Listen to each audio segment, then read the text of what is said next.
Aujourd'hui, on va présenter notre projet qui s'appelle Lunar, que vous avez découvert. Et notre projet, pour créer le visuel et le son, on s'est centré sur une thématique et pour raconter une histoire. La thématique, c'est raconter l'histoire de Pierrot et Arlequin, c'est un personnage archétype, et le triangle amoureux avec Colombine, c'est une des versions des histoires. On va s'en servir surtout pour donner une direction dans ce qu'on veut raconter, et ça va être représenté de façon plus abstraite, et à travers aussi différentes atmosphères qui vont ponctuer donc notre récit. Alors, le projet qu'on vous propose, Lunar, est orienté autour d'une réflexion sur la prothèse participative. Comment aborder la prothèse participative? Alors, on s'est basé sur 3 concepts. L'affordance,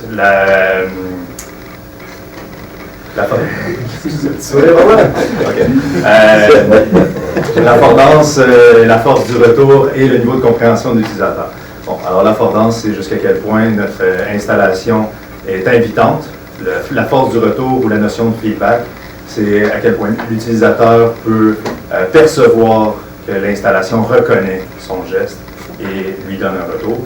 Et le niveau de compréhension, c'est en fait, on ne veut pas prendre pour acquis que l'utilisateur comprend l'installation au complet après ma barre, mais bien qu'on peut savoir son intérêt avec une partie de l'installation et qu'à partir du moment où il l'utilise, on lui fournit des indices pour comprendre les différentes dimensions, notamment narratives, et pour en faire quelque chose de progressif et d'intéressant. Alors, on va se mettre dans la peau d'un utilisateur qui participe à Montréal en Lumière, qui déambule sur les trottoirs bondés de la rue Saint-Denis et qui approche notre installation. Alors, on a un modèle qu'on a fait de l'installation, où il y a plusieurs prothèses qui sont présentes sur la place Pasteur, où est-ce qu'on a un éclairage dans les arbres et où est-ce qu'on a de l'éclairage sur le clocher. Alors, en approchant, il voit la lumière sur le clocher, il entend le son, il y a un attroupement sur la place Pasteur et la lumière qui vient du sol et des arbres. Il approche. Ce qu'il peut voir, on va voir des comédiens qui vont porter des costumes de comédien de l'arte, qui vont faire des scénettes qui ont rapport avec où on en est dans la narration.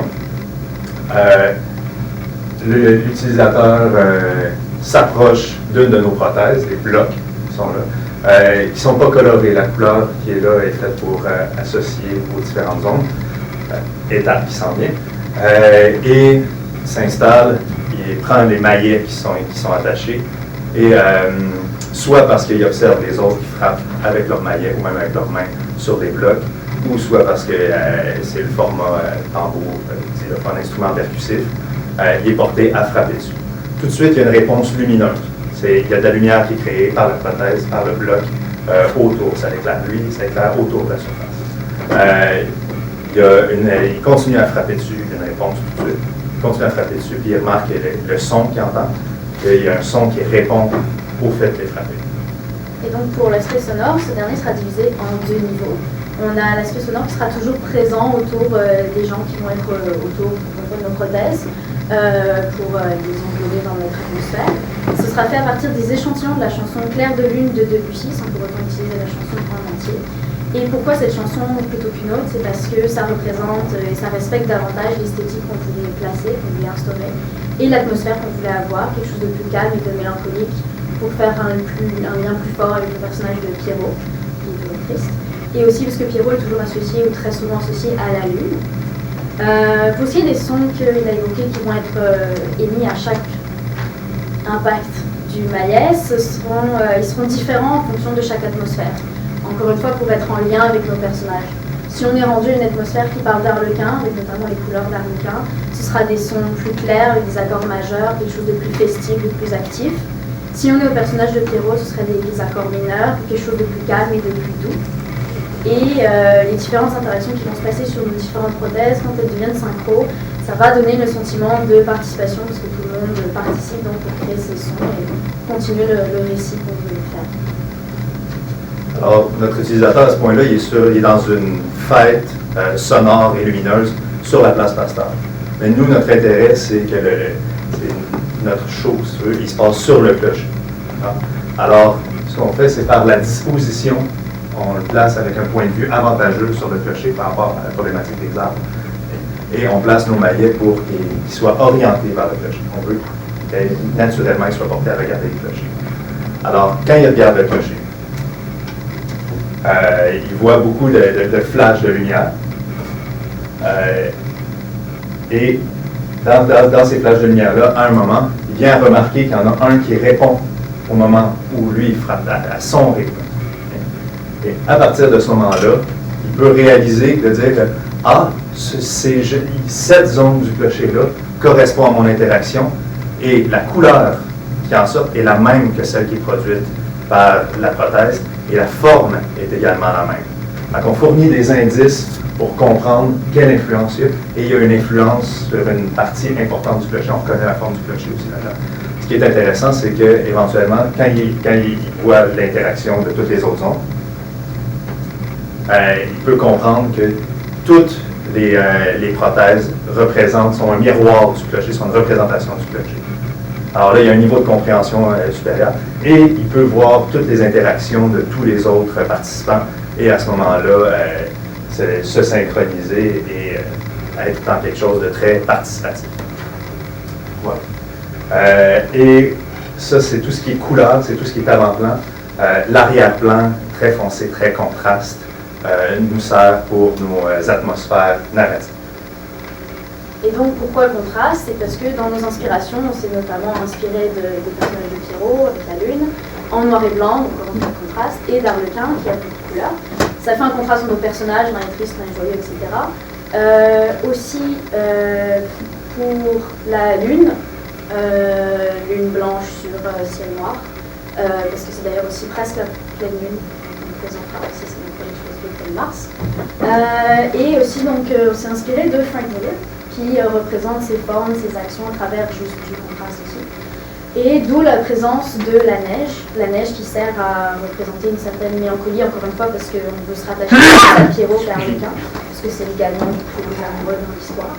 Et pour l'effet mélancolique aussi, parce qu'on l'a présenté durant l'hiver. Et donc pour la neige aussi. L'importance de la neige.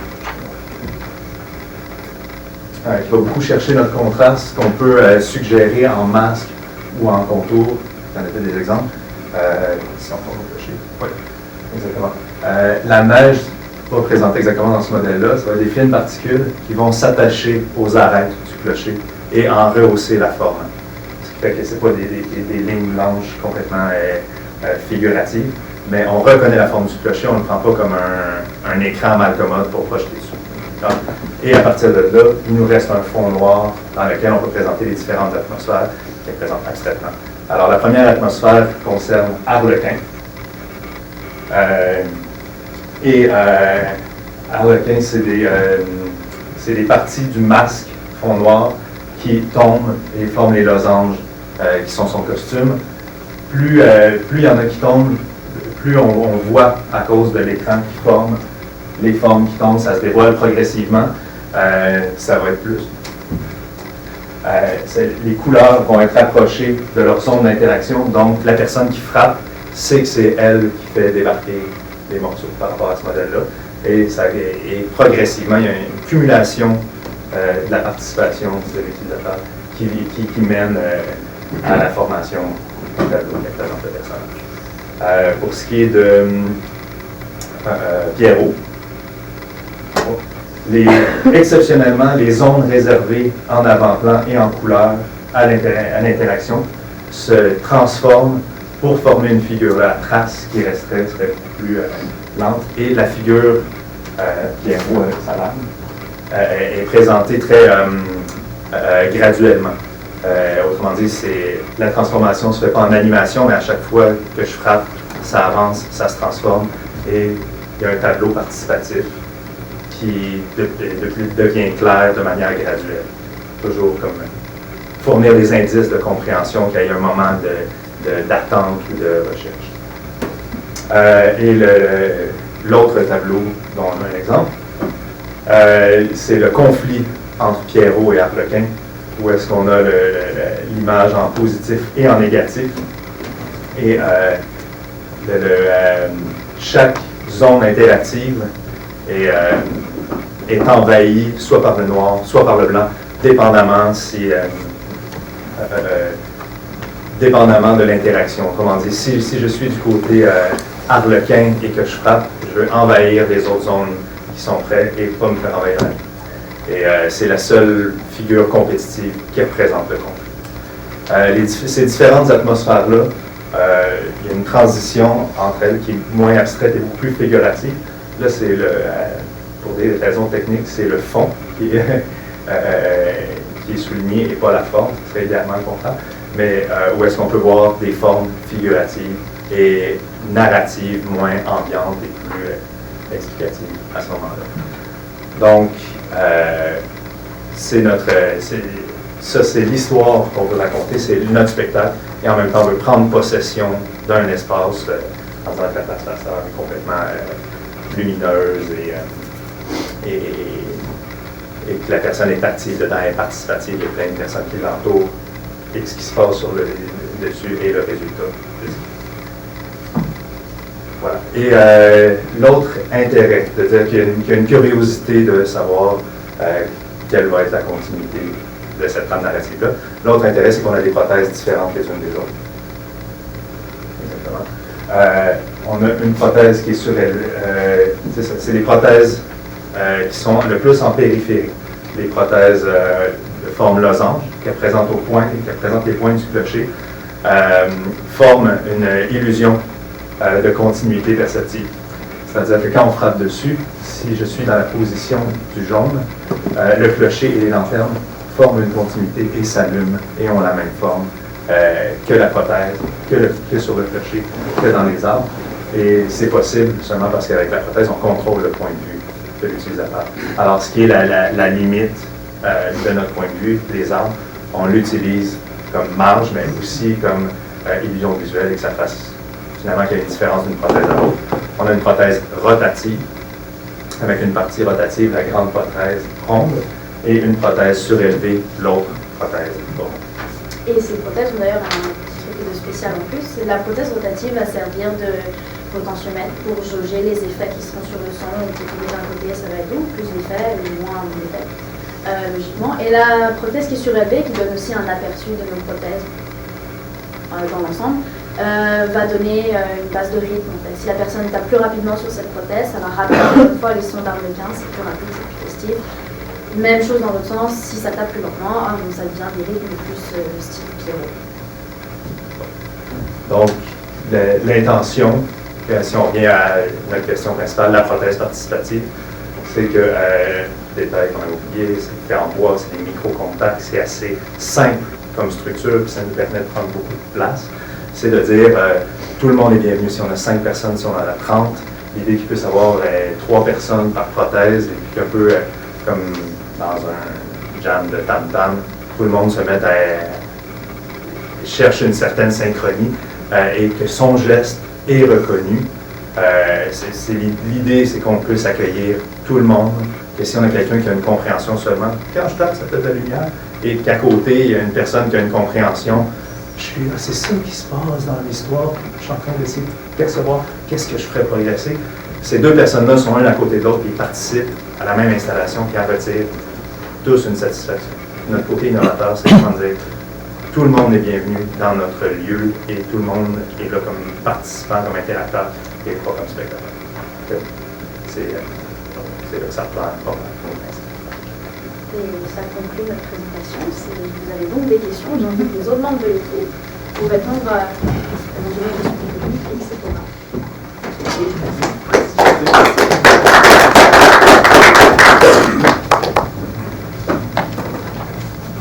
Question sur les prothèses. Bon, on voit s'il y a une symétrie entre le building puis les différentes prothèses. Mais là, si je comprends bien, ou si je me trompe, quand un interacteur s'approche d'une prothèse, il y a un maillet, il va taper dessus, il y a une contact dedans, mais la prothèse est une seule surface, donc c'est comme si un xylophone a une seule touche. Je ne peux pas faire de variation, je n'ai pas ce pouvoir-là. Mais le son ne sera jamais le même. On va essayer de prendre, mettons, des séries de notes qui, ensemble, donnent un accord majeur. Mais c'est ça, ce ne sera jamais le même son. Avec le voisin, admettons, qui aurait une prothèse semblable ou whatever, c'est jamais le même son qui sort. C'est tout le temps de la synthèse qui va être... Mais de toute façon, j'ai un rapport questionnaire rythmique. Oui, Quand je fais la prothèse, je ne peux pas composer, je ne peux pas jouer sur l'accord, par exemple. Non. Parce que, étant donné qu'on est beaucoup de monde, on peut s'assurer, dans le fond, que toutes les notes aillent ensemble. C'est pour ça qu'on a un genre d'accord majeur. Mais si on laisse trop de liberté de chaque note sur chaque installation, on va tomber dans la cacophonie. On essaie de faire ça. Et il ressemble à quoi cet élément de mobilier? Tu as parlé de bois, mais il y a de la lumière aussi. Concrètement, là, c'est quoi son aspect, son fini? Oui, on a, ce qu'on a oublié de mentionner, c'est les chauvets. Autrement dit, on a de la lumière, on a une bande transparente et la lumière est projetée sur les utilisateurs, là où on place les appareils émaillés, pour que l'utilisateur serve d'écran, pour que finalement les gens qui sont sur la place soient mis en scène par la lumière. Je pense que le chauvet en part en fait une fixture LED, il y a l'intérieur du mobilier, il y a un plexi dessus. Il y a le plexis, mais ça ne vient pas par la surface, mais par le côté. Le but, c'est d'éclairer comme ça pour fournir un underlight dramatique, comme de manière. Et que ce soit la personne qui soit éclairée. Et des LED qui font le tour, comment dire, font le tour de la surface, le contour, pour dire ça c'est là où est-ce qu'il faut que tu tapes. Mais la surface comme telle n'est pas éclairée, notre show, c'est Donc c'est du bois. Structure en bois, avec les côtés plexiglas. transparent. Je ne veux pas que la structure fasse du bruit non plus. Le bruit des maillets, on ne veut pas qu'il rentre en compétition avec le bruit des speakers. On essaierait de mettre une surface peut-être plus absorbante. Caoutchouc, Tapis, caoutchouc, quelque chose comme ça. La raison du maillet, c'est un choix. Un marteau, ça casserait peut-être trop vite Et les notre bois. mains, tout simplement. Et les mains, ça oui. taperait peut-être pas assez fort, surtout si on met une couche de caoutchouc. Non, mais les mains, c'est prévu que ça fonctionne aussi. Les maillets, c'est pour placer la personne au bon endroit. C'est un peu pour prévoir, s'il n'y a personne, soit des maillets, ça va de soi. Par contre, on prévoit que pour le nombre de maillets qu'on a, qu'il puisse avoir une foule, puis que les gens se mettent à taper dessus, on prévoit ça, puis on dit parfait. Et juste pour Ça bien fonctionne. comprendre, l'objectif, c'est pas de créer un son avec le maillet fort, ça. Non. C'est un son. C'est vraiment un déclencheur. Un son généré, ouais. Donc, Ouais, le maillet est un accessoire scénique, mais non pour créer un son fort. Oui, mais c'est un accessoire interactif. C'est un accessoire interactif dans la mesure où est-ce que c'est lui qui rend la lumière, le son, tout ça, sur le contact, Sans mais pas au maillet, son. si on fait fort avec la main, ça fonctionne. Oui, Ouais. tout à fait. Mais ça, le maillet, on se l'imaginait, c'est parfait, il est en bois, la surface est en bois, quand même, ben, il est sous, puis le maillet va rester. Une question par rapport au concept. J'ai plus de misère à comprendre comment l'expérience va se dérouler. S'il n'y a personne, qu'est-ce qui se passe avec cette expérience-là? Et puis, si je comprends bien, il y a une relation 1-1 entre l'espèce de forme géométrique au niveau du sol et l'image au niveau du clocher. En gros, c'est quoi? Qu'est-ce que les gens vont accomplir outre le fait qu'ils font du son? Puis comment est-ce que c'est agencé avec la scénographie ou le concept de l'expérience en fait? Notamment dans l'atmosphère qui parle du conflit, les personnes vont choisir si le clocher était divisé en deux, et que les gens qui tapent sur les prothèses reliées à la partie de droite du clocher vont prendre parti pour, je sais pas, disons c'est Pierrot. Donc ils vont aussi participer au conflit, ils vont participer à l'histoire. C'est faire avancer, le son va faire avancer notre récit. Et S'il y a quelqu'un qui peut compléter est-ce que ce que votre je dis. contenu, Oui, tout à fait. est-ce que votre contenu dépend de ce que les gens font aussi? Tout à fait. Les atmosphères, c'est l'interaction des gens, c'est cumulatif pour la plupart. Autrement dit, plus ils jouent, plus ils font progresser une partie. Si jamais il y a une prothèse qui est inactive, elle est suspendue et si tout est complété, c'est une autre prothèse qui prend le dessus et qui va compléter l'atmosphère, la figure, le tableau narratif qui est cumulatif, qui s'étend sur du temps. Et à partir de ce moment-là, s'il n'y a personne qui interagit, à partir d'un temps donné, on passe à la transition et on passe au projet tableau et ça roule de cette façon-là. À partir du moment où il y a des gens qui interagissent, c'est fait en fonction pour que ça puisse cumuler à partir des interacteurs qui sont présents. Mais aussi, surtout, pouvoir accueillir un gros nombre d'interacteurs et encore fonctionner. Mais c'est ces interacteurs qui font progresser tout ce qui se passe visuellement derrière juste la réaction, les ondes de réaction.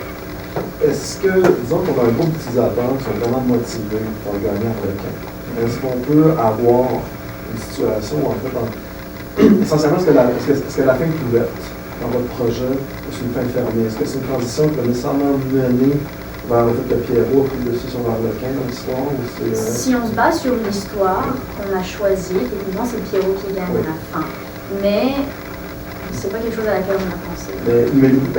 C'est peut-être le truc, je pourrais être problématique pour plus l'ouverture narrative parce que vous nous offrez quelque chose qui peut être juste, ça peut être comme juste une transition en fait, en frappant, on fait juste progresser dans les étapes de transition. Mais si vous on est capable de l'ouvrir dans le projet, ça peut être quelque chose de bon. Parce que vous avez toute l'équipe pour le faire, le monde faire quelque chose de bon. C'est pour dire, on a 3 tableaux, mais l'idée selon laquelle, une fois que le projet existe, qu'on a 25 personnes dessus, que c'est ouvert et narrativement, et ça c'est un peu comme le résultat de notre brainstorm sur les atmosphères. Enfin, c'est des atmosphères, ça pourrait être extraordinaire, ça pourrait être c'est sûr que ce projet-là ouvre cette possibilité-là.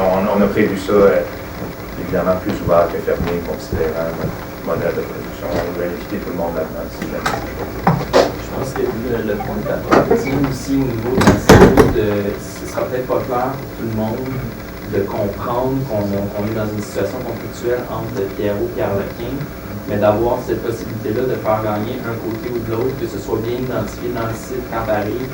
Je prends le bord d'Arlequin, je prends le bord de Pierrot, mais là déjà, il y a un objectif qui est peut-être plus clair pour l'utilisateur. Mais c'est sûr qu'en même temps qu'on a cette atmosphère-là, vu que c'est des atmosphères successives, on a nos comédiens qui sont, si je suis Arlequin, toi t'es Pierrot, on va être comme ça, puis on va regarder le projecteur.